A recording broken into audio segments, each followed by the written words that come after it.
Mwana mumukole ko report wa president. Mumukole ko report wa president yo full figure simi full figure. Mumukole ko report president amujeka appointment. Otherwise nesaje yisa musiya kintu. Tewe sayinale mu kitibwa. Buterevu mukwano gwa nkwaniriza kujika media ensibuko ya mawulire kwatana bakubanga subscribing again amaso subscribing liking commenting awono tusobola kubanga tutambula fenna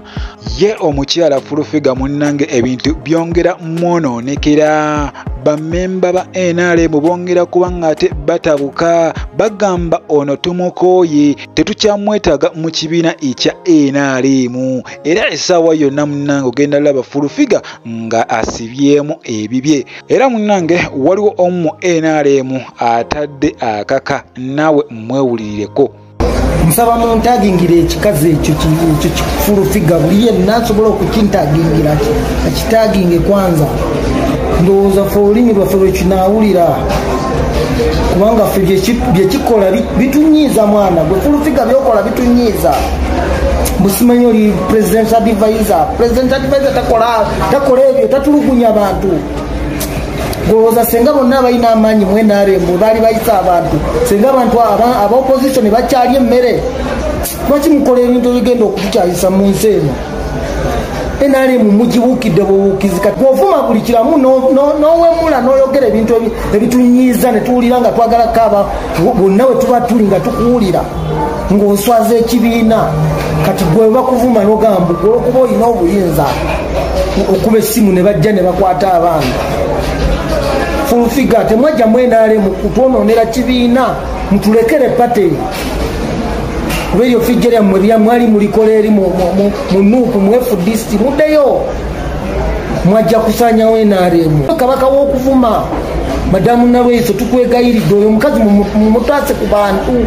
abonno bebamu ku basajja mukwano gwange abagamba tebagenda kulaba fulufiga mwenatu nga kuba ekibiina ekya NRM ekigo nga bo bali awo batunula okiba kyetaagisa ono kubanga agiveemu okusinga okujja okubononera obululu bwabwe okubavumaganya bo ng'abawagizi ba President Museveni era basaba ayina obuyinza munnange akikomye Bobwine wotamujjako mukese omujjako kikolimo bagende wa Bobwine bamulyamu olukwe. What do you expect? Bolyamu Bobwine olukwe katoloza aba government banakwagala era no bakimenya nabo erojja dduba mfunya amawulire okuva ewaffe Uganda nga bagala Ronald Mayinja aduse mu ggwanga Ronald Mayinja tajja kudda wano basebo ne banyaboze kutereeza nsonga ezo sirina nsonga yonna enzirusa mu Uganda sirina manja sirina noonya wabule ekituufu kiri nazzeeko London kulaba ku famire yange oluvannyuma emmala okugirabako ate nkomewo Uganda era nabo babadde babitambuza ati Ronald Mayinja yadduse mu ggwanga namwe bwe sibalinaako buzibu kubandoza temumanyiso osaabalaziiso nga bakirina okujja kubana badde sisobola kulunda muntu naye nga ekituufu kiri nti nkomawo mu Uganda emaliriza ate bonnazze buzikakuludde era akomawo kozi naabo era mu bbanga tono musajja mukulu ono ategeezezza nti essaawa yonna ajja kubanga akomawo mu ggwanga awo nno bonna abadde babisala bibakkalire komemwa wabula ategeezezza n'abo bonna abazungira mwanatu ku nnyumba ye bajjesonyiwe because ayina be yaleseewo kulongoosa nnyumba teyaleseewo munnange bannamawulire kujja munnange babe nga ate balambula tebagenda kubanga bagigula kyenyinza okutegeeza mukwano gwange gwe ampuliriza Ronald Mayinja mu bayimbi ba Uganda wano munnange oyinza okugamba nti y'omu ku basajja abagagga abasajja abalinamu akasente kaabwe because bano bakola era kyenyinza okugamba balabika bakolera obukadde bwabwe because saawa zino munnange omusajja ng'oyo okubanga ayina family emitala wa mayanja nga ayina okubalabirira kussaako naye ng'omuntu kale olabira ddala nga mu butuufu akasente koweekali gwe atamanye Ronald Mayinja ng'omuwira bulizi musajja mukulu ono yaliko mu Eagles Production era emabega kaawo bakola ekibiina ekipya ne baki rebrandinga ekibiina kyabwe ne bakituuma The New Eagles wabula nakyo kyamala ne kisattulukuka buli omu n'atandika okukola bibye era ojja kwekanga Catherine kusasira omulaba walala Ronald Mayinja ali walala omukulu Geoffrey Lutaya oyo ye yakyabulira dda wabula Okusinzira ku sources zo ziraga nti embeera y'akasente Mwanattu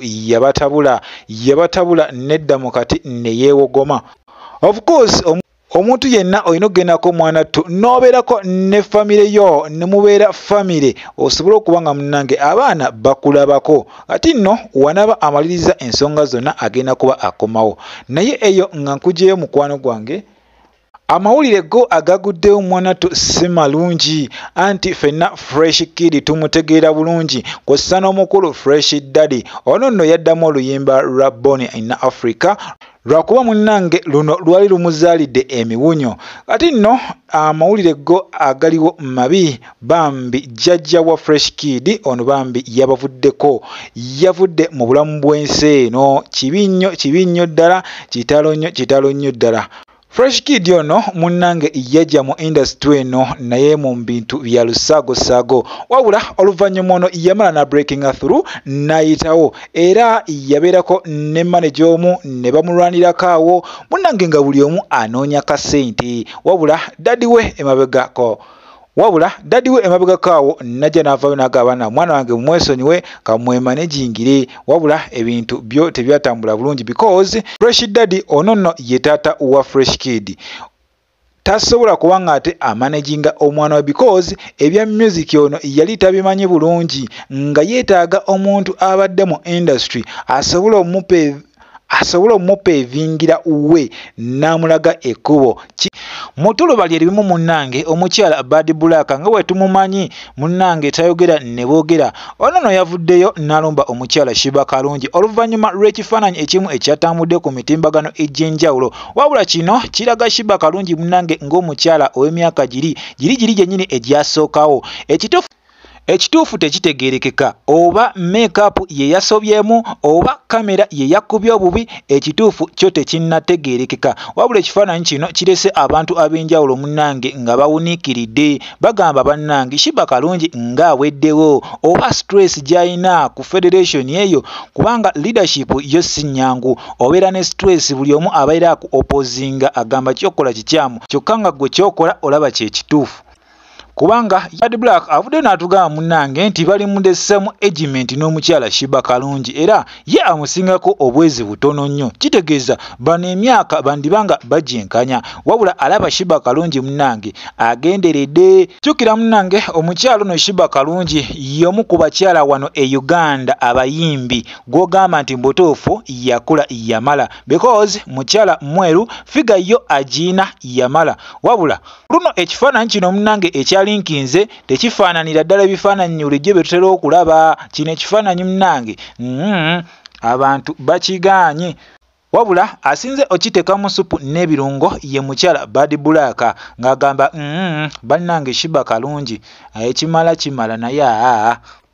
butereevu. Nyongera okujjukiza mukwano gwange nti obadde kujjika media ensibuko y'amawulire gwatanaba kuba nga osubscribinga genda maaso subscribinga likinga commentinga ate awo osobole okuba nga munnange tutambula ffenna. Saba Mukama Katonda abankuumire mweraba.